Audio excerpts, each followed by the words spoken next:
बिस्मिल्लाहिर्रहमानिर्रहीम। अस्सलाम वालेकुम नाजरीन। फीफा वर्ल्ड कप 2022 पूरी आबोताब के साथ जारी है और वहां पर ऐसे 10 वाकयात अभी तक हो चुके हैं कि जो आपने पहले ना कभी देखे होंगे ना कभी सुने होंगे। वो वाकयात जिससे आप पाकिस्तानी हैं, मुसलमान हैं या फिर आप मुसलमान मजहब से ताल्लुक रखते हैं और किसी भी दुनिया के मुल्क में रहते हैं तो आपका सर फख्र से बुलंद हो जाएगा और आपको यह प्राउड फील होगा कि एक ऐसा मुल्क जिसकी आबादी महज 27 लाख है उसने मुसलमानों के सर किस तरह बुलंद कर दिए। सबसे पहली बात, हम जिन्स परस्ती का खात्मा किया। उन्होंने कहा, कतर की इंतजामिया ने जिन्होंने वर्ल्ड कप ऑर्गेनाइज किया, उन्होंने कहा कि हम जिन्स परस्ती का इसमें बिल्कुल प्रचार नहीं करना और ना किसी को इजाजत देनी है।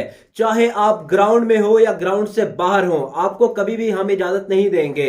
इसके साथ साथ जो मगरबी मुमालिक थे, जो एनजीओ थी मुख्तलिफ, उन्होंने चीखना चिल्लाना शुरू किया लेकिन कतर के सर पर जून तक नहीं रेंगी और बिल्कुल उन्होंने सही किया। उन्होंने कहा कि हम ऐसा करने हरगिज नहीं देंगे। हमने इतनी इन्वेस्टमेंट की है सिर्फ इसलिए नहीं की कि आप आए और अपनी मर्जी करें। आप जिस मुल्क में आए हैं आपको उस मुल्क के कानून के मुताबिक अपना काम करना होगा। आप कोई भी कानून से बालातर नहीं है। उन्होंने बिल्कुल ऐसा ही किया। उन्होंने कहा कि हम कभी भी इजाजत नहीं देंगे। आपने देखा होगा एक मैच के दौरान जब एक ब्राजील के प्लेयर ने गोल किया तो वहां पर ऑडियंस में मौजूद एक खातून ने अपनी शर्ट ऊपर की, जिस पर कतर की इंतजामिया ने उसको ना सिर्फ गिरफ्तार किया बल्कि अभी भी उसको सलाखों के पीछे रखा हुआ है। मैं आपको वो दिखा तो नहीं सकता लेकिन कितना एम्बैरेसिंग वो मोमेंट था पूरी इस्लामी दुनिया के लिए। लेकिन जिस तरह से काउंटर किया कतर ने, इससे पहले मिसाल नहीं मिलती। उसके बाद शराब के हवाले से कहा गया कि आपको शराब नहीं पीनी। अगर आपने शराब पीनी है तो आप अपने होटल में जाएं, वहां पर जाके शराब पिए। ना तो आपको ग्राउंड में इजाजत होगी ना आप खुलेआम सड़कों में जाके शराब पिएंगे। ये इससे पहले आप चाहे यूएई देख लें या फिर कोई भी इस्लामी मुल्क देख लें, कभी भी ऐसा नहीं हुआ कि इतनी सख्त रेस्ट्रिक्शंस लगाई गई हो। कतर ने यह भी करके पाकिस्तान की और खास करके मुस्लिम कम्युनिटी की जो इस वक्त इज्जत है उसको उजागर कर दिया, उसको बढ़ा चढ़ाकर पेश कर दिया। फिर इसके बाद तीसरी बात आती है जनाब छोटे कपड़ों की। हमने देखा कि यूरोप में जितने भी मुल्क हैं वहां पर अगर आप फुटबॉल के मैचेस देखें, बेसबॉल के मैचेस देखें, हॉकी के मैचेस देखें या कोई भी खेल देखें आप, वहां पर उनको आजादी है वो जिस तरह से मर्जी कपड़े पहने। लेकिन कतर ने वाकई में यह हक अदा किया मुसलमान मुल्क होने का और उन्होंने बताया कि अगर आपने छोटे कपड़े पहनने हैं तो आप होटल में ही रहेंगे, आपको ग्राउंड तक आने की इजाजत नहीं होगी, क्योंकि अगर आप ग्राउंड में आएंगे तो आपको प्रॉपर ड्रेस पहनकर आना होगा। और ऐसा ही किया और अब तक जितने भी मैचेस हो चुके हैं हम देख रहे हैं कि बाकायदा तौर पर उस पर इंप्लीमेंटेशन हो रही है। कतर इंतजामिया इस बात पर मुस्तहिक है मुबारकबाद की कि उन्होंने इतना अच्छा इवेंट ऑर्गेनाइज किया। फिर सबसे बड़ी बात, अगर आप मुसलमान हैं तो आपको इससे ज्यादा फख्र कभी महसूस नहीं हुआ होगा जब इतना बड़ा दुनिया का मकबूल तरीन खेल, दुनिया का मकबूल तरीन और बड़ा मैदान यानी कि वर्ल्ड कप जैसा मैदान जहां पर 48 टीमें मध्य मुकाबिल है, उस इवेंट का आगाज होता है तिलावत कलाम पाक से। और जिस तरह से फिर लोगों ने उसको पजीराई दी, ना सिर्फ मुसलमानों ने बल्कि वो लोग जो अकल समझ और शऊर रखने वाले लोग हैं, उन्होंने कहा कि बिल्कुल कतर ने बिल्कुल हक अदा कर दिया है इस इवेंट को ऑर्गेनाइज करके। और उन्होंने अपने जो उसूल थे उन पर कोई कंप्रोमाइज नहीं किया और ना ही उनको कंप्रोमाइज करना चाहिए था। फिर इसके बाद यह तारीख का महंगा तरीन वर्ल्ड कप है, वो वर्ल्ड कप जिस पर 220 बिलियन डॉलर खर्च किए गए।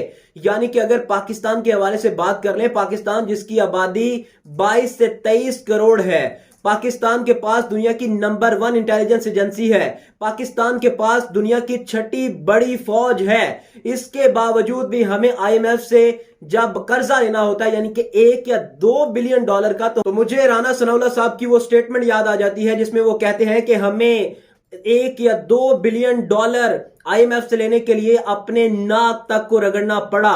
तो आप अंदाजा लगाएं कि 220 बिलियन डॉलर सिर्फ और सिर्फ इसलिए खर्च किए गए कि वहां पर 8 स्टेडियम बने 5 मुख्तलिफ शहरों में और वहां पर जो आगाज होता है इवेंट का वो तिलावत कलाम पाक से होता है और इससे पहले कोई मिसाल नहीं मिलती। आप पिछले वर्ल्ड कप की बात कर ले, सिर्फ और सिर्फ 18 बिलियन डॉलर उसमें खर्चा हुआ था। लेकिन इस वर्ल्ड कप में 220 बिलियन डॉलर यानी कि दुनिया की तारीख का यह महंगा तरीन एक इवेंट था जो ऑर्गेनाइज किया गया। फिर इसके इसके बाद पहली बार यानी कि छठा इवेंट इसमें यहां पर यह हुआ कि पहली बार सऊदी अरब ने शिकस्त दी अर्जेंटीना को, और हम देखते हैं कि मोरक्को जो कि इस्लामी मुल्क है वो शिकस्त दे देता है बेल्जियम को, जो हॉट फेवरेट टीम है इस टूर्नामेंट की, और उसको शिकस्त दी जाती है। और हम देखते हैं कि सजदे होते हैं। कभी ऐसा नहीं हुआ कि वर्ल्ड कप का मैदान हो और खास करके फुटबॉल वर्ल्ड कप हो और वहां पर सजदे किए जाएं प्लेयर्स की जानिब से। ये इस्लाम की सरजमीन और इस्लाम की सरबुलंदी के लिए सजदे किए गए जब मोरक्को ने शिकस्त दी बेल्जियम को और सऊदी अरब ने शिकस्त दी अर्जेंटीना को। और फिर इसके बाद दुनिया के महंगे तरीन और खूबसूरत तरीन और नायाब तरीन स्टेडियम्स बनाए गए, और उन स्टेडियम्स की खास बात यह है कि वहां पर नमाज के लिए बाकायदा तौर पर जगह मुख्तस की गई है।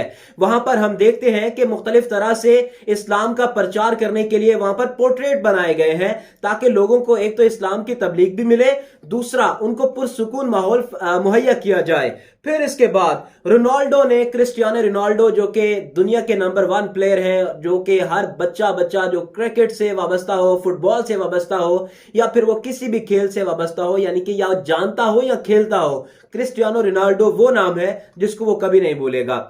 5 वर्ल्ड कप के लिए क्रिस्टियानो रोनाल्डो ने, और पांचों वर्ल्ड कप में उन्होंने गोल किए। मजमूई तौर पर उन्होंने 5 गोल कर दिए हैं, और ये क्रिस्टियानो रोनाल्डो का एक मुनफरिद और अजीब किस्म का रिकॉर्ड है जो कि उन्होंने अपने नाम किया है। फिर सबसे बड़ी बात, 2000 उलमाए कराम को उन्होंने मदऊ किया कि आप इस टूर्नामेंट के लिए आएं और आकर यहां पर इस्लाम की प्रीच करें, यानी कि तबलीग करें, इस्लाम के मुतालिक लोगों को बताएं, अपने नजरियात बताएं कि हमारा दीन इस्लाम तो इतना पुरान दीन है, हमारा दीन इस्लाम तो इतना मुहज्जब मजहब है कि यहां पर अगर आप इस्लाम में दाखिल होते हैं तो आपके लिए कोई मुश्किल नहीं है, आपको दिली भी सुकून मिलेगा, आपको इसके साथ साथ जिस्मानी तौर पर भी आप अपने आप को रिलैक्स फील करेंगे। वो लोग जो सुकून तलाश करने के लिए दूसरे खास करके मजहब से ताल्लुक रखते हैं तो वो आउटिंग के लिए किसी और जगह पर वो नाजायज काम करते हैं, लेकिन इस्लाम एक ऐसा खूबसूरत दीन है जिसकी प्रीच इस खास करके बड़े इवेंट के लिए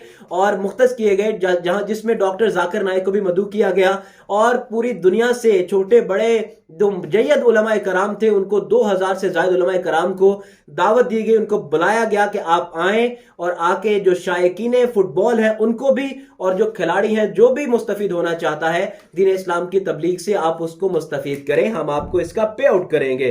फिर यकीन माने कि ये जो खबर है ना, इसके बाद मैं कहता हूं कि आप वाकई में आपका दिल हाश हाश करेगा कि यार कितना खूबसूरत अल्लाह पाक ने हमें दीन दिया।